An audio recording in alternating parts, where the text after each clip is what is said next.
नमस्कार साथियों, स्वागत है आप सभी का एक बार फिर से अपने YouTube channel DC geography classes में। यदि चैनल पर नए हैं तो चैनल को सब्सक्राइब कर लीजिए और बेल आइकन को प्रेस कर लीजिए ताकि हर नई वीडियो की नोटिफिकेशन आप तक आसानी से पहुंचती रहे। तो चलिए आज के सेशन की शुरुआत करते हैं हम लोग। और आज के सेशन में हम लोग बात करेंगे सीमांत की विशेषताओं के बारे में। इसके पहले हम लोगों ने सीमांत यानी फ्रंटियर को अच्छे से समझे, उसका अर्थ क्या होता है, उसकी अवस्थाएं क्या होती है, इन सारी चीज़ों को हम लोगों ने पिछले लेक्चर में कवर किया है। तो आज के लेक्चर में हम लोग कवर करने वाले हैं सीमांत की विशेषताओं के बारे में। ठीक है, तो हम लोग जब सीमांत की विशेषताओं की बात करते हैं तो पहला जो इसकी विशेषता है वो क्या है, यह न तो सब वैधानिक होती है और ना ही राजनीतिक और ना ही बौद्धिक संकल्पना होती है। ठीक है, ये सीमांत की विशेषता है। ना ये कोई वैधानिक है, ना ही राजनीतिक है और ना ही बौद्धिक संकल्पना है। वैधानिक इन द सेंस कि जिस भी रीजन में या जो भी रीजन सीमांत के अंतर्गत आता है, ऐसे रीजन का अपना कोई नियम कानून नहीं होता है। ठीक है, यहाँ कोई रूल रेगुलेशंस काम नहीं करते हैं, इसका कोई अपना संविधान नहीं होता है और ना ही यहाँ कोई पॉलिटिकल एक्टिविटीज़ होती है, राजनीतिक गतिविधियाँ होती हैं। ठीक है, तो ये इसकी पहली विशेषता है। अब दूसरी विशेषता की बात करते हैं तो सीमांत एक प्राकृतिक या सामाजिक संकल्पना है। अभी हम लोगों ने इसके पहले वाले लेक्चर में पढ़ा कि जो सीमांत है वो नेचुरल रीजन होता है, प्राकृतिक क्षेत्र होता है। ठीक है, या इसे हम लोग सोशल कॉन्सेप्ट भी कह सकते हैं। ठीक है, नेक्स्ट हम बात करते हैं कि सीमांत सभ्यता के प्रसार से जुड़ा हुआ है। यानी जो सीमांत है इसका जो रिलेशन है, संबंध है, वो किसी भी सभ्यता के प्रसार से जुड़ा हुआ है। यानी जब भी कोई सभ्यता का डेवलपमेंट होता है तो जो फ्रंटियर होता है वो एकदम किनारे की तरफ होता है, और जैसे जैसे सभ्यता का प्रसार होता है, विकास होता है, वैसे वैसे सीमांत धीरे धीरे सीमा रेखा में बदलना शुरू हो जाता है। ठीक है, तो सीमांत सिविलाइजेशन के डेवलपमेंट से रिलेटेड है, यानी सभ्यता के विकास से संबंधित है। ठीक है, अब हम बात करते हैं सीमांत बाह्य उन्मुखी होता है। बाह्य उन्मुखी का क्या अर्थ होता है यहाँ पे, तो बाह्य उन्मुखी इन द सेंस कि कोई भी रीजन है, ठीक है, सपोज एक कोई रीजन है, अब इस रीजन में केंद्र से, सपोज ये इसका केंद्र है और इस केंद्र से बाहर की तरफ, ठीक है, इस केंद्र से बाहर की तरफ जो चीज़ें होती हैं उसे हम लोग बाह्य उन्मुखी कहते हैं। ठीक है, आई होप कि आपको क्लियर होगा, अंदर की ओर नहीं, बाहर की ओर। नेक्स्ट हम बात करते हैं सीमांत अपकेंद्रीय शक्तियों को व्यक्त करता है। अब अपकेंद्रीय शक्ति क्या होती है, तो अपकेंद्रीय शक्ति की हम बात करें तो अपकेंद्रीय का मतलब होता है केंद्र से बाहर की ओर। ठीक है, केंद्र से बाहर की ओर जो शक्ति काम करती है उसे हम लोग अपकेंद्रीय शक्ति कहते हैं। तो हम लोग जानते हैं कि सीमांत जो होता है क्षेत्र वो बाहर का रीजन होता है, एकदम केंद्र से बाहर की तरफ। तो इसीलिए जो सीमांत है वो एक अपकेंद्रीय शक्ति को व्यक्त करता है, अभिकेंद्रीय शक्ति को नहीं। ठीक है, नेक्स्ट बिंदु की बात करें तो सीमांत दो देशों के बीच एकीकृत का कार्य करता है।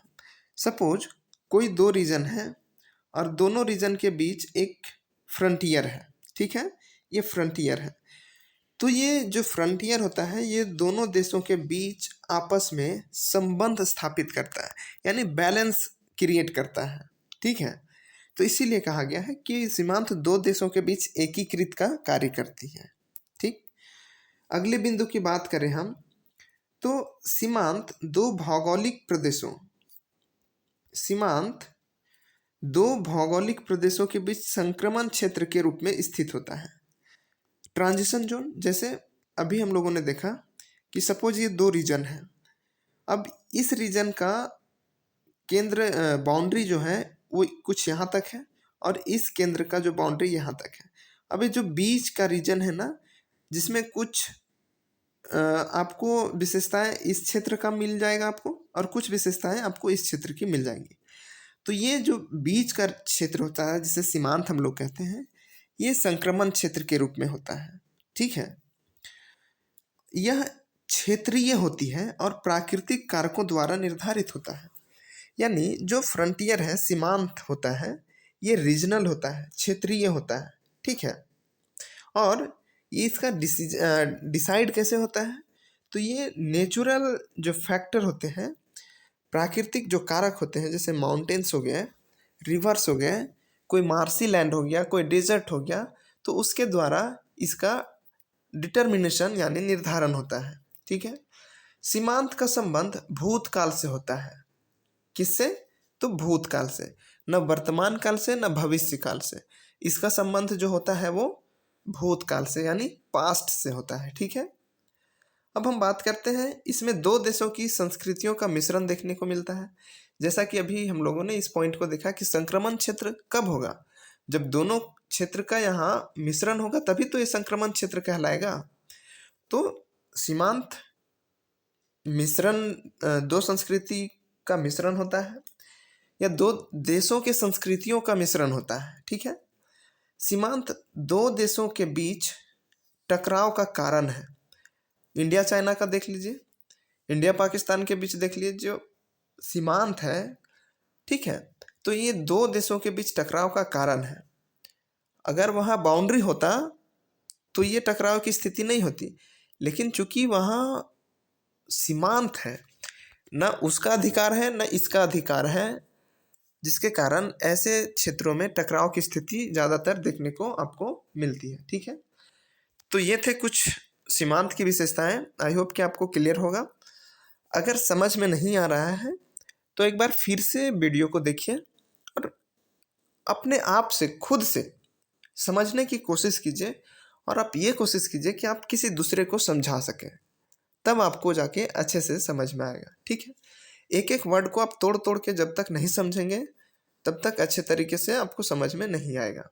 अब हम लोग बात करेंगे सीमांत का वर्गीकरण यानी क्लासिफिकेशन ऑफ फ्रंटियर। ठीक है, तो जब सीमांत का हम लोग वर्गीकरण करेंगे तो इसका वर्गीकरण मुख्यतः चार भागों में किया जाता है।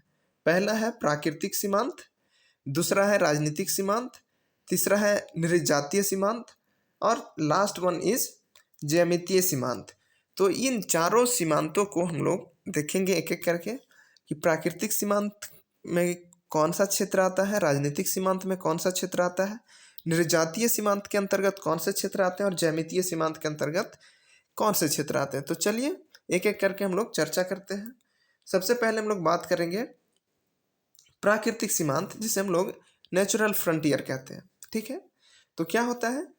तो जब दो अथवा दो से अधिक बसे हुए प्रदेश के मध्य विस्तृत बंजर अगम्य प्रदेश जो पूर्णतः जनविहीन रहता है उसे प्राकृतिक सीमांत कहते हैं। अब यहाँ वर्ड को समझिएगा, दो अथवा दो बसे हुए यानी दो ऐसे रीजन जहाँ पे सेटलमेंट बसा हुआ है, बसाव यानी जनसंख्या बसा हुआ है, ऐसे प्रदेशों के मध्य बीच विस्तृत, अब विस्तृत का मतलब समझ रहे हैं कि बड़े पैमाने पर, बंजर, बंजर भी समझ रहे हैं जहाँ कोई खेती बाड़ी नहीं होता हो, अगम्य प्रदेश, अब अगम्य का मतलब होता है जहाँ आप आवागमन नहीं कर सकते, जहाँ बहुत मुश्किल होता है। ठीक है, जैसे पर्वतों पर, पहाड़ों पर, पठारों पर, रेगिस्तानों में अगम्य प्रदेश। ठीक है, जो पूर्णतः जनविहीन होते हैं तो उसे हम लोग प्राकृतिक सीमांत कहते हैं। अब आपको क्लियर होगा। तो प्राकृतिक सीमांत के अंतर्गत हम लोग पर्वत को रख सकते हैं, यहाँ देख लीजिए, मरुस्थलीय क्षेत्र को रख सकते हैं, पर्वतीय क्षेत्र को, दलदली क्षेत्र को, दुर्गम वनाच्छादित प्रदेश जहाँ घने जंगल हो। ठीक है, ऐसे क्षेत्र का आर्थिक महत्व बहुत कम होता है। अगर इकोनॉमिक के पॉइंट ऑफ व्यू से देखिएगा तो ऐसे रीजन्स का जो इम्पोर्टेंस होता है वो काफ़ी कम होता है। लेकिन कभी कभी क्या होता है कि जियो स्ट्रैटेजिक पॉइंट ऑफ व्यू से ऐसे क्षेत्र काफ़ी इम्पोर्टेंट हो जाते हैं। ठीक है, राज्य का उस पर वास्तव में साधारण नियंत्रण होता है, पूर्ण नियंत्रण नहीं बल्कि साधारण नियंत्रण होता है। ठीक है, ऐसे क्षेत्र को प्राकृतिक सीमांत कहते हैं। आई होप कि अब आपको क्लियर होगा। जब दो बसे हुए प्रदेश के बीच कोई एक विस्तृत अगम्य प्रदेश जो पूर्णतः जन विहीन होता है उसे हम लोग प्राकृतिक सीमांत कहते हैं, जिसके अंतर्गत डेजर्ट आ जाता है, माउंटेन्स आ जाता है, प्लेट्यू आ जाता है, रिवर्स आ जाते हैं, मार्शी लैंड्स आ जाते हैं। ठीक है, आई होप कि अब आपको क्लियर होगा। जैसे आप इस पिक्चर में देख सकते हैं कि मान लिया जाए कोई रीजन है, ठीक है। अब पहाड़ के इस तरफ कोई बसा हुआ क्षेत्र है और एक पहाड़ के उस तरफ कोई बसा हुआ क्षेत्र है। तो ये दोनों क्षेत्र के बीच जो ये पहाड़ी एरिया है ये क्या हो जाएगा, फ्रंटियर का काम करेगा, सीमांत का काम करेगा। ना तो इसमें इंडिया का क्लेम होगा और ना ही उधर से चाइना का। ये बीच में एक फ्रंटियर हो जाएगा, सीमांत हो जाएगा, जिसमें किसी का भी अधिकार नहीं होगा। लेकिन अभी कुछ यही फ्रंटियर सीमांत क्षेत्र भारत और चीन के बीच एक युद्ध की स्थिति या टकराव की स्थिति को उत्पन्न कर रहा है। और भारत चाहता है कि चाइना अपने सीमा में रहे, लेकिन चाइना है कि वो ऑक्यूपाई करते जा रहा है और ये जो सीमांत क्षेत्र है इसके ऊपर वो अपना अधिकार जमाते जा रहा है। ठीक है, अब जब सीमांत क्षेत्र में कोई भी राष्ट्र अपना अधिकार जमाएगा तो विपक्ष के में जो है या जो दूसरे तरफ जो राष्ट्र है वो भी तो चाहेगा कि हम भी अपना अधिकार जमाएं। अब यही स्थिति में युद्ध की स्थिति उत्पन्न हो जाती है और फिर एक सीमा रेखा का जरूरत लोगों को पड़ता है, तब जाकर एक सीमा रेखा का निर्धारण किया जाता है। ठीक है, अब हम लोग पढ़ेंगे, देखेंगे, समझेंगे निर्जातीय सीमांत को। ठीक है, ध्यान से समझिएगा, नहीं समझ में आएगा तो एक एक वर्ड को आप तोड़ तोड़ के समझने की कोशिश कीजिएगा। जब दो अथवा दो से अधिक राजनीतिक रूप से बसे क्षेत्रों के मध्य, अब देखिए पॉलिटिकल पॉइंट ऑफ व्यू से जो क्षेत्र सेटल्ड है, ठीक है, उसके बीच जो अल्प जनसंख्या से अधिवासित क्षेत्र है, यानी एकदम कम पॉपुलेशन वाला क्षेत्र जो प्रजातीय रूप से भिन्न हो, ठीक है, तथा सांस्कृतिक रूप से पिछड़े हो, उस प्रदेश को निर्जातीय प्रदेश कहते हैं, यानी एथनिक। ठीक है, ऐसे प्रदेश को आप आसानी से ऑब्जर्व करके आप पता कर सकते हैं कि ये क्षेत्र निर्जातीय फ्रंटियर है, सीमांत है। ठीक है, यहाँ होता क्या है कि ऐसे क्षेत्र में लोग काफ़ी पिछड़े होते हैं, बहुत कुछ, यानी जो आधारभूत संरचनाओं का जो अभाव देखने को मिलेगा वो ऐसे क्षेत्रों में आपको आसानी से देखने को मिल जाएगा। ठीक है, तो कल्चरली अगर देखें, सांस्कृतिक रूप से तो ये काफ़ी पिछड़ा होता है। उसके साथ साथ यहाँ जो प्रजाति है वो भी कुछ अलग ही टाइप के आपको देखने को मिलेंगे। ठीक है, जैसे यूरोप का जो बाल्कन प्रदेश है और यह जो टर्की और जर्मनी के बीच जो बसा हुआ क्षेत्र है, ठीक है, ये निर्जातीय प्रदेश के अंतर्गत आता है। जैसे आप देख लीजिए कि सपोज कोई दो बड़े बड़े क्षेत्र बसे हुए हैं, ठीक है, अब ये पहाड़ है सपोज, अब इस पहाड़ के इस तरफ आपको मेन शहर मिल जाएगा। ठीक है, अब अपोजिट साइड में आप देखिए तो इधर भी सेटलमेंट है। अब ये दोनों के बीच जो यहाँ एकदम किनारे में, नदी के किनारे में जो बसा हुआ क्षेत्र है ये काफ़ी पिछड़ा हुआ है। ठीक है, हालांकि जब आप देखेंगे तो भारत के नज़रिए से या भारत के दृष्टिकोण से लगेगा कि काफ़ी डेवलप्ड है, लेकिन विकसित जो राष्ट्र है उनकी तुलना में अगर आप देखेंगे तो ये क्षेत्र काफ़ी पिछड़े हुए हैं। ठीक है, तो इसकी पहचान आसानी से की जा सकती है। ठीक है, आई होप कि आपको क्लियर होगा। नेक्स्ट बात करते हैं ज्यामितीय सीमांत की। तो 19वीं शताब्दी में अपने वैश्विक विस्तार के समय अनेक संख्या में ज्यामितीय सीमांतों का सीमांकन पूर्णतः निर्जन प्रदेशों में किया गया, जो अंशतः अनवेंसित यानी अनएक्सप्लोर्ड महाद्वीप में स्थित था। इस पॉइंट को अब हम लोग समझते हैं।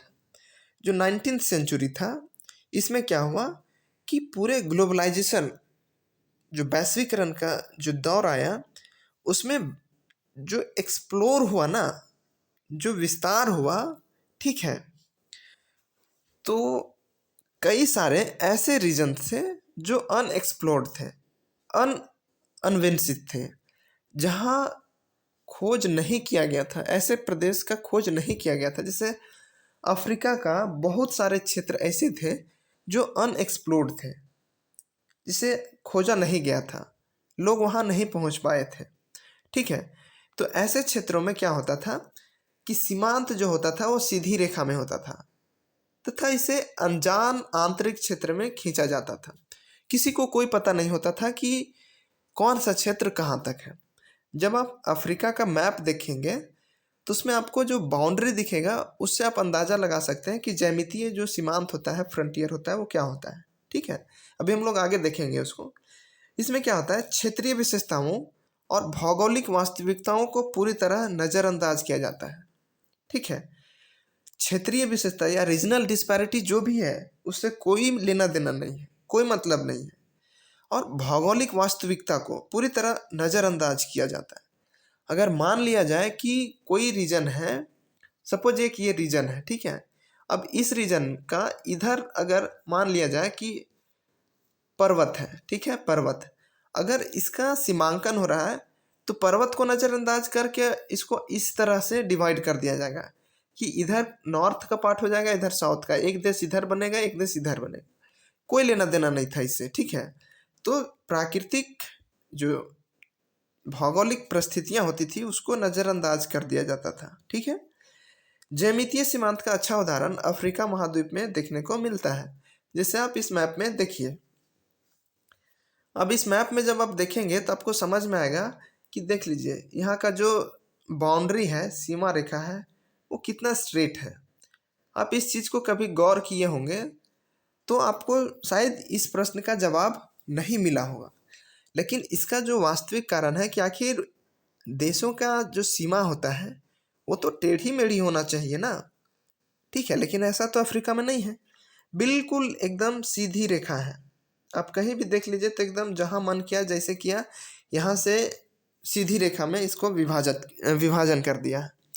तो इसके पीछे रीज़न था कि यहाँ पर जो भी रीजनल डिस्पैरिटी था, जो भी नेचुरल फैक्टर थे, उसको इग्नोर करके अपने अपने स्वार्थ के लिए यहाँ पे ये सीमांकन किया गया था। ठीक है, इसीलिए ऐसे क्षेत्र को ज्यामितीय सीमांत कहा जाता था। आई होप कि आपको क्लियर होगा। और आज के लास्ट और अंतिम जो फ्रंटियर है उसकी बात करें, राजनीतिक सीमांत, तो दो अथवा दो से अधिक राजनीतिक व्यवस्था को अलग करने वाला क्षेत्र को राजनीतिक सीमांत कहते हैं। जैसे असम तथा तिब्बत, ट्रांस हिमालय भी एक राजनीतिक सीमांत है। अब जब हम लोग बात करते हैं राजनीतिक सीमांत की, तो आप असम को देख रहे होंगे और तिब्बत को देख रहे होंगे। ये दोनों के बीच, असम और तिब्बत दोनों के बीच ट्रांस हिमालय है, और यही ट्रांस हिमालय एक राजनीतिक सीमांत यानी पॉलिटिकल फ्रंटियर का काम करता है। जैसे आप भारत और चीन के बीच देख लीजिए, जो कश्मीर का क्षेत्र है, जो पर्वतीय क्षेत्र है, वो क्या है, एक तरफ चीन बसा हुआ है, दूसरे तरफ भारत है, और दोनों के बीच एक क्या है, पर्वत है। ठीक है, जो दोनों राजनीतिक व्यवस्था को अलग कर रहा है, पॉलिटिकल सिस्टम दोनों को अलग कर रहा है। एक तरफ चाइना है तो एक तरफ इंडिया है, और दोनों के बीच में एक माउंटेन है। तो यही कहलाता है राजनीतिक सीमांत, पॉलिटिकल फ्रंटियर। आई होप कि आपको क्लियर होगा। तो यही था आज का हमारा छोटा सा सेशन। आई होप कि सेशन आपको अच्छा लगा होगा। तो आज ये फ्रंटियर का जो PDF है इस टेलीग्राम चैनल पर डाल दिया जाएगा, आप यहाँ से डाउनलोड कर लीजिएगा। फिर हम लोग एक नए यूनिट की शुरुआत करेंगे। तो जल्द ही मिलते हैं, तब तक के लिए थैंक यू सो मच।